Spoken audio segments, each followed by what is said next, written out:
Ford নামে একটা গাড়ির কোম্পানির কথা শুনে থাকবে। একটা দামি গাড়ির ব্র্যান্ডই মনে হয়, আমার তত ভালো আইডিয়া নেই।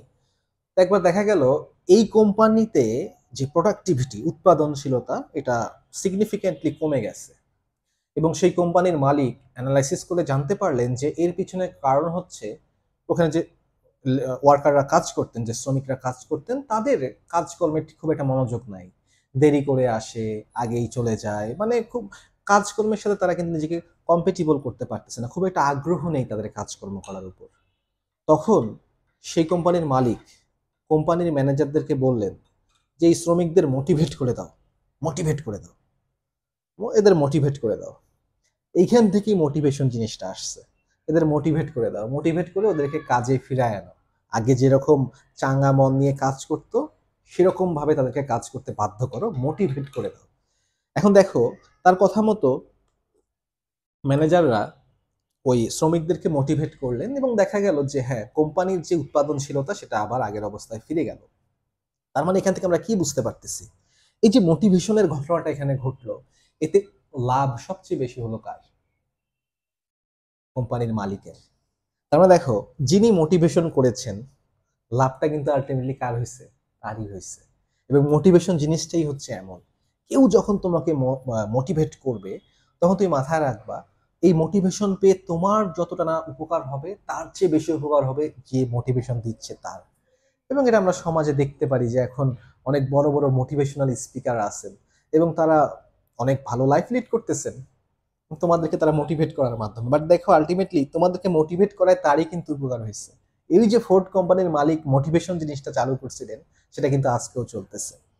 তার মানে মোটিভেশন জিনিসটা হচ্ছে, মোটিভেট যে করে আসলে উপকারটা তারই বেশি হয়। আর যে মোটিভেটেড হয় সে ঠিক তার আগের অবস্থায় ফিরে আসে, তার দ্বারা এক্সট্রা কিছু হয় না। এখান থেকে আমি বলতে চাই যে আমি কেন শিক্ষার্থীদের মোটিভেট করি না। তোমরা অনেক সময় বলো যে ভাইয়া খালি ক্লাসে পড়ান, একটা কথাও বলেন না। মাঝে মধ্যে গান টান করি ক্লাসে, একটু দুষ্টামিও করি, বাট আজগুবি কথাবার্তা, হ্যাঁ, একটা কথাবার্তার পিছনে লজিক না থাকলে প্রপার, সেটা আমার মুখ দিয়ে আমি বলতে পারি না। এই জন্য আমি শিক্ষার্থীদের মোটিভেট করি না। তো অনেকে আবার টাইটেল দেখে ভাবতেছো আপনি কে? টাইটেলে লেখা আছে হচ্ছে আমি কেন শিক্ষার্থীদের মোটিভেট করি না। অনেকে বলতেছে যে আপনি কে? বলতে পারো আমি তেমন কেউ না, বাট আমি তোমাদের সাথে আলোচনা করি, এটাই আর কি। আসলে কেউই কিছু না, সবাই কিন্তু সমান। তো সেই হিসেবে ধরতে গেলে অন্যরা যদি এরকম ভিডিও টাইটেল দিতে পারে, আমিও দিতে পারি সেই হিসেবে। আমার ইউটিউব, আমি যেটা খুশি সেটাই দিতে পারবো, তাই না? তোমার মন চাইলে তুমি দেখো, না চাইলে একটা আজে বাজে কমেন্ট করো, আমি তোমাকে ব্যান করে দিই চ্যানেল থেকে, শেষ। কিন্তু দেখো, আমি তাহলে তোমাদের মোটিভেট করতেছি না কেন? বিকজ আমি জানি মোটিভেশন কাদের জন্য দরকার, যারা ছন্ন ছাড়া হয়ে গেছে, যারা লাইনচ্যুত হয়ে গেছে। যে হ্যাঁ, ক্লাস 3 4 5 6 7 8 পর্যন্ত ঠিক মতো পড়লো, 9-এ এসে আর লেখাপড়ায় মনোযোগ নাই, ঘুরে টুরে বেড়ায়, বেশি বেশি খেলাধুলা করে, এদিক ওদিক যায়, পড়ালেখা আগের মতো আর করে না। ওই ছাত্রটার জন্য মোটিভেশন দরকার আছে। ওকে বিভিন্ন কথাবার্তা বুঝাই শোনায় আবার আগের অবস্থায় নিয়ে আসা যাবে, ঠিক আছে? এবং ও সেই জন্য বিভিন্ন মোটিভেশনাল স্পিকারের কথাবার্তা শুনতে পারে আগের অবস্থায় ফিরে আসার জন্য। বাট আমি আমার স্টুডেন্টকে স্টুডেন্টকে শ্রমিক মনে করি না, বা শ্রমিকদেরকে আমি ছোট করতেছি না। শ্রমিকদের কাজ হচ্ছে তাকে যেটা বলা হয় জাস্ট সেটা এক্সিকিউট করা। সে নতুন কোনো কিছু কিন্তু সে অর্থে ভ্যালু অ্যাড করতে পারে না। আমি আমার স্টুডেন্টদেরকে শ্রমিক মনে করি না। আমি মনে করি আমার স্টুডেন্টরা হচ্ছে এক একটা সম্ভাবনা। তারা অনেক বড় কিছু করবে। তারা এমন না যে তারা লাইনচ্যুত হয়ে গেছে, আমি ধরে বেঁধে কোনো মতে লাইনে এনে তাদের দ্বারা একটা কাজ করাবো, না। তারা একেকজন আমার কাছে এক একটা সম্ভাবনা। আমি তাদের কাছে অনেক বেশি কিছু আশা করি। একজন শ্রমিককে অর্ডার দিয়ে কাজ করা নিচ্ছি, এতটুকু না। আমি চাই তোমরা সমাজে একটা ভ্যালু অ্যাড করো, নিজের একটা আলাদা অবস্থান তৈরি করো। এই জন্য আমি মনে করি তোমাদের মোটিভেটেড হওয়ার প্রয়োজন নাই।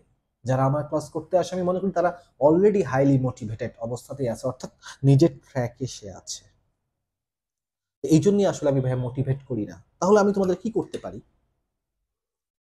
আমি তোমাদের ইন্সপায়ার করতে পারি। এখন আমার নিজেরই সন্দেহ আছে আমি ইন্সপায়ার করার মতো আসলে যথাযথ যোগ্য লোক কিনা। ইন্সপায়ার তুমি হতে পারো বড় কোনো লোককে দেখে, তুমি এলন মাস্ককে দেখে ইন্সপায়ার হতে পারো, যে সে যে কাজগুলো করতেছে, তার যে পার্সিভারেন্স, তার যে হার্ডওয়ার্ক, তার যে ইন্টিগ্রিটি, এই জিনিসগুলো তুমি তোমার নিজের মধ্যে আনতে পারো। তুমি যে কাউকে দেখেই কিন্তু ইন্সপায়ার হতে পারো। যে কাউকে দেখে, ইভেন তুমি কিন্তু একজন একজন শ্রমিককে দেখে ইন্সপায়ার হতে পারো যে সে তার কাজ শেষ না হওয়া পর্যন্ত বাসায় যায় না। ঠিক তেমনি তুমি তোমার পড়ালেখা শেষ না করা পর্যন্ত ঘুমাতে যাবে না। ওই দিনের পরে ওই দিন শেষ না করা পর্যন্ত। তোমরা ইন্সপায়ার হও। বড়, বড় গল্প শুনো। সফলতার গল্প দেখো, ব্যর্থতার গল্পও দেখো। দেখে ইন্সপায়ার হও যে আমাকে ঐরকম কিছু একটা করতে হবে। আমাকে শুধু এমন না যে আমি টুকটুক করে পড়বো, জিপিএ 5 পাবো, তারপরে আমি অমুক জায়গায় চান্স পাবো। না, তুমি বুয়েট বা মেডিকেল বা অন্যান্য যে ভার্সিটি, ঢাকা ভার্সিটি, জগন্নাথ ভার্সিটিতে চান্স পেলে তুমি কিন্তু কোনো ভ্যালু অ্যাড করতেছো না। প্রতি বছর ওইসব ভার্সিটিতে কিছু আসন ফাঁকা হচ্ছে। তুমি জাস্ট ফাঁকা হওয়া আসনগুলোকে পূরণ করতেছো। That's it, nothing else. এখানে তুমি কোনো ভ্যালু অ্যাড করতেছো না, তেমন কোনো তুমি কিছু প্রডিউস করতেছো না। বাট আমি চাই তোমরা প্রোডাক্টিভ হও। তুমি তোমার জন্য, সোসাইটির জন্য কিছু প্রডিউস করো, এবং এই প্রোডাক্টিভ হওয়ার জন্য তোমাদের ইন্সপায়ার্ড থাকতে হবে। তোমরা ভালো ভালো গল্প দেখো, ভালো ভালো কাহিনী শুনো, বিভিন্ন রকম যে ইনভেনশনগুলো আছে এগুলো নিয়ে রিসার্চ করো। রিসার্চ করা বলতে জাস্ট জানা, খবরাখবর রাখা। দেখবে তোমরা ইন্সপায়ার্ড হয়েছো। মোটিভেটেড তো তোমরা অনেক আগে থেকেই। কেউ যদি ডিমোটিভেটেড হয়ে থাকো, হ্যাঁ সে মোটিভেটেড হতে পারো, আমাদেরকে অনেক কোচিং সেন্টার মোটিভেশনাল স্পিক দেয়। বাট তুমি দেখো, ওই মোটিভেশনাল স্পিক দিয়ে তোমার স্পিচ দিয়ে সে তোমাকে তার লাইনে আনবে, এবং তোমাদের 100 জন এখানে গেলে 20 জন হয়তো ভর্তি হবে, তারই কিন্তু বেশি লাভ। তুমি যদি তার ওখানে নাও যাইতা, কেউ না কেউ বুয়েটে চান্স পাইতোই, কেউ না কেউ মেডিকেলে চান্স পাইতো, ওখানে সিট পূরণ হয়ে যেত ঠিক ঠিকই, তাই না? বাট এখানে লাভটা হয়েছে কিন্তু তার বেশি। সে তোমাকে মোটিভেট করে তোমার কাছ থেকে কিন্তু টাকা নিয়ে নিছে।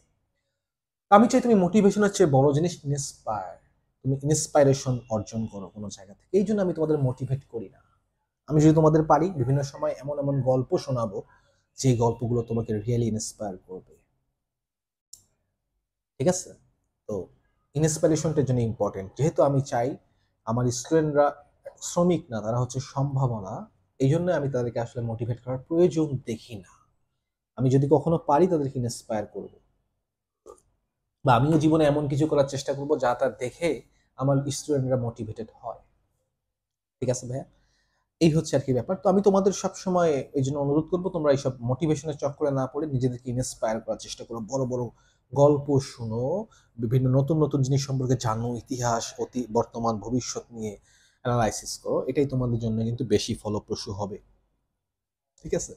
আমি ফোর্ড কোম্পানির মালিক না, বা কোনো কোচিং সেন্টারেরও মালিক না, যে আমি তোমাদের মোটিভেট করে নিজের স্বার্থ উদ্ধার করব।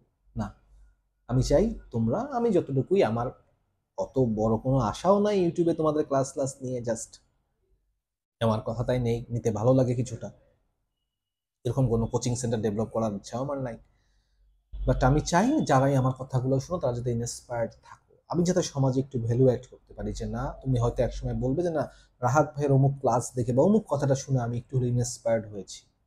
এবং তুমি ইন্সপায়ার্ড হয়ে যখন সমাজে ভ্যালু অ্যাড করবা, আমি মনে করবো যে না, ওই পিছনে আমারও একটু ভূমিকা আছে। তাহলে এবার অনেক কথা বলতেছি, বেশি কথা বললে আবার বাজে কথা চলে আসে, অল্প কথাই শেষ করতে চাই সেজন্য। তো আবারও সবাইকে ধন্যবাদ আমার কথাগুলো মনোযোগ দিয়ে শোনার জন্য।